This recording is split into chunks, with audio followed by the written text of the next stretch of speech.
வணக்க நண்பர்களே, இது நம்ம போர்க்களம் சேனல். இன்றைக்கி நம்ம சேனலில் எதை பற்றி பார்க்க போகிறோம்னா, வாட்ஸ்அப் வந்து நம்ம இந்தியாவை விட்டு வெளியேற போகிறதா ஒரு அறிக்கை ஒன்று விடுத்திருக்கு. அதாவது இது முற்றிலும் ஒரு எச்சரிக்கை பதிவமாக தான் இருக்குது, மற்றபடி அதிகாரப்பூர்வமாக அறிவிக்கலை. காரணம் என்னென்னா, நம்ம மத்திய அரசு கொடுக்குற நெருக்கடி தான் சொல்கிறாங்க. நேற்று டெல்லியில் ஹைகோர்ட்டில் இந்த கேஸ் வந்து விசாரணைக்கு வந்திருக்கு. வாட்ஸ்அப்பில் நம்ம அனுப்புகிற செய்தியை நாம் ஒரு ஃப்ரெண்ட்ஸுக்கோ, நம்ம லவருக்கோ, இல்லை நம்ம ஃபேமிலிக்கோ, யாருக்கோ ஒருத்தருக்கு அனுப்புகிற ஒரு செய்தியை இடையில் மத்திய அரசு அதை படிக்கணும்னு சொல்கிறாங்களாம். ஸோ அதுக்கு வாட்ஸ்அப் நிறுவனமானது ஒரு தடையாக சொல்லியிருக்கு.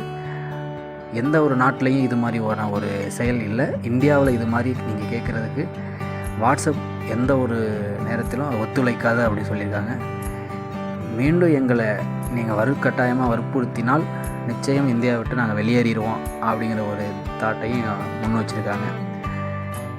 என்ன நடக்குதுன்னு தெரியல. ஸோ பொறுத்திருந்து பார்ப்போம். ஏன்னா நம்ம பயன்படுத்துகிற செயலிலேயே நம்மளுடைய தகவலை இன்னொருத்தவங்களுக்கு கொண்டு போய் பத்திரமா சேர்க்குறதுல வாட்ஸ்அப் ரொம்ப முக்கியமான பங்கு வசிக்குது.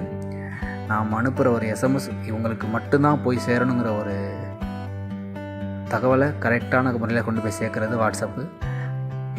அதை மத்திய அரசு இடையில புரிந்து நானும் அதை பார்க்கணும் அப்படின்னு சொல்கிறது எந்த விதத்தில் நியாயம் தெரியல.